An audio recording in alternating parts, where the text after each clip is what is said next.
요즘 이제 그 선거 분위기 계속 그게 나올 수밖에 없죠. 이 사람들 대화 주제들이 항상 뭐 지금 대통령 후보가 누가 될지에 대한 관심들 쏠리고 있습니다. 뭐 대부분 이제 뭐 양강 체제죠. 윤석열 후보, 그리고 이재명 후보. 나머지는 사실은 이제 논외 관심 이렇게 끌지 못하고 있는 그런 상황입니다. 대선 토론회만 하더라도 4명 후보밖에 안 나오고 있으니까 앞으로 남은 몇 차례의 이 대선 토론회 사실 뭐 그 밥에 그만 그 나분인 것 같습니다.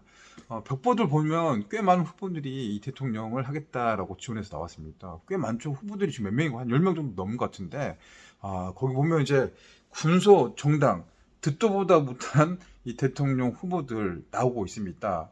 꽤 많은데, 그 중에서도 이제 그래도 좀 인지도도 있고, 이 국민들의 좀 표심, 여론조사에서 꽤 나오신 분들이 꽤 많이 있는데, 사실 기득권 언론에서 좀 조명되지 않는 분들도 꽤 많이 있습니다. 자, 일단 뭐, 그 이재명, 윤석열 워낙 많고 두 사람의 중에 한 분이 지금 현재로서는 대통령 가능성이 가장 높고 안철수 뭐 단일화 이슈가 좀 있죠. 예, 오늘 뉴스 봤더니 단일화 안 하겠다라고 했는데 뭐 해봐야 안 해봐야 뭐 정치라는 게 생물이다 보니까 이렇게 될 수도 있고 저렇게 될 수도 있고 사실 여기 심상정 이 정의당 대선 후보, 여기는 진짜 노회한 이미지 좀 많은 것 같습니다. 역대 뭐 대통령 후보 나왔고, 사실은 뭐 노조의 지지 기반이 탄탄한 곳이 정의당인데, 뭐 쪼개지고 나눠지고, 좀 이슈들이 막 이렇게 되면서, 제대로 지금 조명을 못 받고 있는 그런 상황입니다. 이 와중에서 주목받고 있는 후보들도 있는데, 사실은 이런 분들이 좀 TV 토론에 좀 나와서 하면 훨씬 더 좀 풍성하게 이 정책 비교라든가, 이 발전 전략, 대한민국 발전 전략에 대한 새로운 또 의견 들 수 있을 것 같은데, 이런 분들은 뭐 지지도 조사가 안 되니까 사실 못 나오고 있습니다. 뭐 김동연 전 부총리를 비롯해서 황영영 그리고 김재현 이런 후보들 그나마 좀 우리가 알려졌다는 그런 분들인데 이분들이 이제 말하는 메시지라든가 내용, 이 공약 이런 것들을 지금 거의 조명을 못하고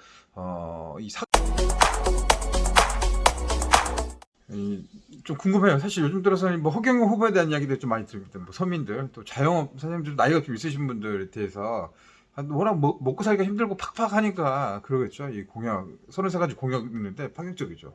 후보 보면 뭐 1억 결혼 수당 뭐 이렇게 해서 엄청나. 예. 사실 마음을 가는데 또 여러 가지 좀 뭐 생각하면 고민 되신 분들도 꽤 많이 있는 것 같은데 이 허경영 후보는 이 선거운동 이 돌입하면서 이 국회에서 출정 시간 가졌는데 뭐 이런 이야기를 했습니다. 국회의원 정신교육대 보내겠다. 이 국회의원 수 100명으로 축소하겠다. 무보수 명예직으로 이 대선 대통령이 되겠다. 이 허경영 33 혁명 정책으로 국가 예산을 대폭 절약해가지고 국민들에게 반환하는 꿀벌 대통령 되겠다라고 메시지를 전했습니다. 그리고 좀 재산이 좀 많네요. 이분이 재산이 많은데 허경영 총재 재산이 많은데 이 코로나가 아니었으면 지난해 1,000억 정도 소득이 생겨가지고 이 세금을 더 많이 납부했다.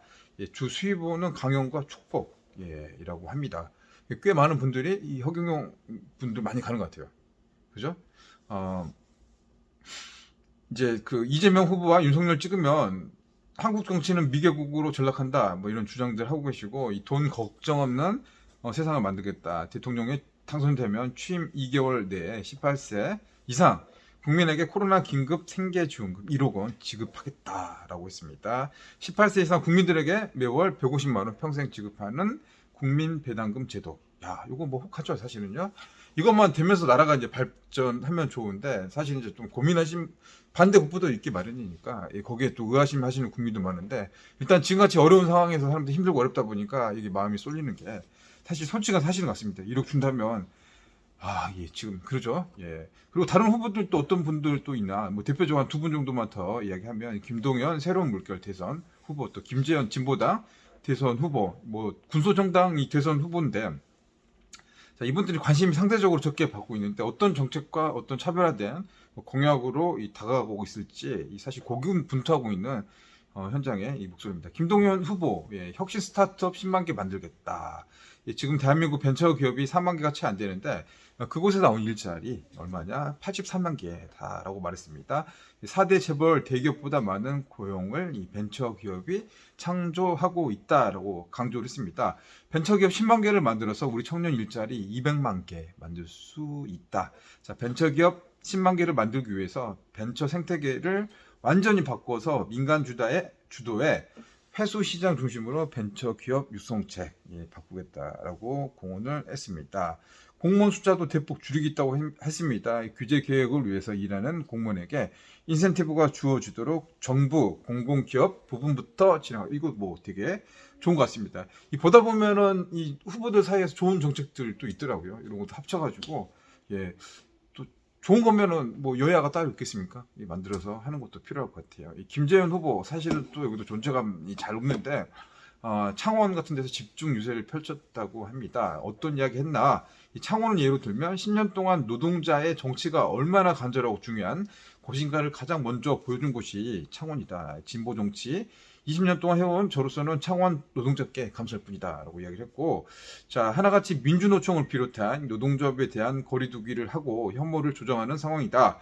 이를 넘어서기 위해서는 더 많은 노동자들이 노동조합을 통해서 당당하게 권리를 주장해야 된다라고 노동자 편에서 노동자 힘을 키우는 그런 정책들 이야기를 했습니다. 예, 여기 또 재밌네요. 지금 대선 후보들은 저마다 재벌 찾아가서 잘 봐달라고 이야기하는데 이러한 행동이 노동자의 삶을 지켜줄 수 없다라는 이야기를 했습니다. 결국 노동자 중심, 노동자가 행복한 대한민국 만들어가자.